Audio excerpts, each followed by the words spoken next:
In this video, I'm going to give a quick explanation of using the type tool and also showing how to access leading, kerning, and tracking and how to use them in Photoshop. So first of all, the type tool. It's over here on the tools menu, or it's T as the shortcut. So if you have a blank document, you click anywhere and it gives you the cursor, the blinking cursor. Now up here at the top, it gives you options for type. So it gives us a drop down of the fonts or typefaces, and also the size of the font. Now there's a few different ways to choose the size. I can click the drop down and select one of these. I can just click and drag here and type it in manually, or I can also click right here and drag to the right or left to make it bigger or smaller. I'll show that way. So if I type something, whatever it is, it's white. So if I select it, and here's the color right here. I can select any color that I want. I'm going to drag it down to the corner to get black. So if I type that, I choose any font that I want, and so right here, if I click and drag right, it makes it bigger, or left, and as I'm dragging, it resizes it. So that's kind of nice to see exactly what size it's going to be. And so color here.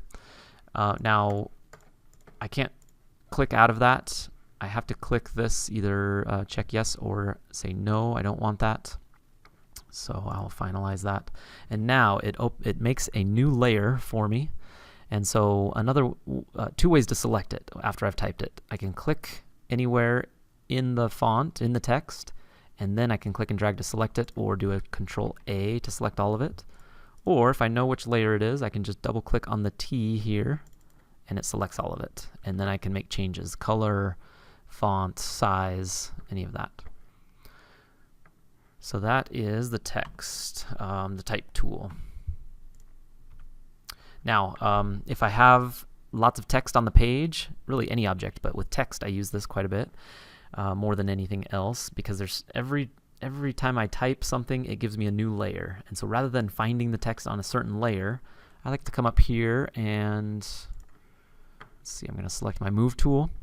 And there's this Auto Select button right here. Typically that's off, and I can only select what layer I'm on. So if I click up here, it selects that one layer. Even if I click on this, it selects the one layer because that's what I have selected. If I select that layer, it's going to only move that layer. So rather than trying to find that layer and select it, with my select tool selected, I'm going to click this Auto Select button, and that way whatever I click on, it selects and it changes to that layer. So I can click and drag, and that makes it a lot easier. Now, one other thing, just to line these up, if I have lots of different ones and I want them to line up nicely, like if they're all out of sorts here all over the place and I want them to line up really nicely on the left side, I can select all of them. Now, another thing to get this box around it is this button right here, Show Transform Controls. So you can have that off. I typically have it off, but in this case, if I select multiple things, I like to have it on.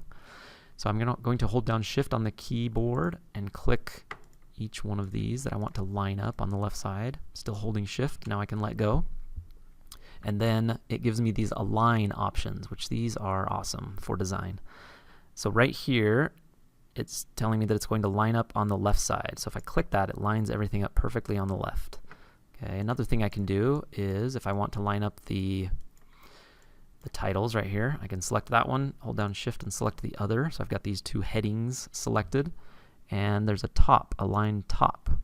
I can do that with these as well if I want the text to be right there below the heading, and I want this one to be the same distance away from the heading, so I can hold down Shift and click that to select both of those and click top. And another thing I can do is if I have 3 of these, I can click a button, the align button, to distribute them evenly. So I select all 3 of these. Oh, something selected weird. I'm going to press Escape, hold down Shift. Oh, what's going on? I'm going to select that one first, that one, and then this one. Okay, I've got 3 selected. Now my align, this one, I believe, is going to distribute them horizontally. Nope, that's centering. So this one right here, and then as I click that, it makes an even amount of space between all three of them. So those are some align options, which makes it really nice to line things up easily. Okay, the last thing, I'm gonna delete that. Letting, kerning, and tracking. Okay, we talked about these in class and what these do. So here's an example here, letting.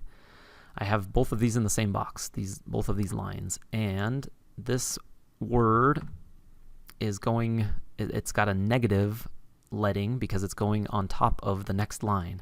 So letting is basically line spacing, and I can find that in my character panel. And if you don't see that, you can go up to Window and select Character right here, and it will show up there. And I just lost mine. So my character, you get your character panel, and we have letting, kerning, and tracking. So right here, if you hover over this right here, this is the letting. If I click and drag, see it goes bigger, more line spacing, or less. And I can even go negative like I had it. So whatever in fact it wasn't negative, it was just 11. So I guess 0 is right on top of the other. That's letting, okay? Kerning is changing the space in between two individual letters. So letting, you have to select multiple lines and it changes the distance between the lines. But with kerning, I can change the spacing between this K and the E, and that is right here, kerning. So if I click and drag, you can see what it does over there. It goes really wide, or I can even go on top of each other like that. So that's the kerning. Now the tracking spaces it out horizontally, a whole word or however much you want, and it spaces each character individually the same spacing. And that is right here, tracking. So click and drag, you can make it really wide. And this is sometimes how designers get everything to line up perfectly on the left side and the right side, is they change the tracking of different lines or different words. So that's kind of fun to play with, and I need to apply it. So that's a little bit about the type tool, letting, kerning, and tracking.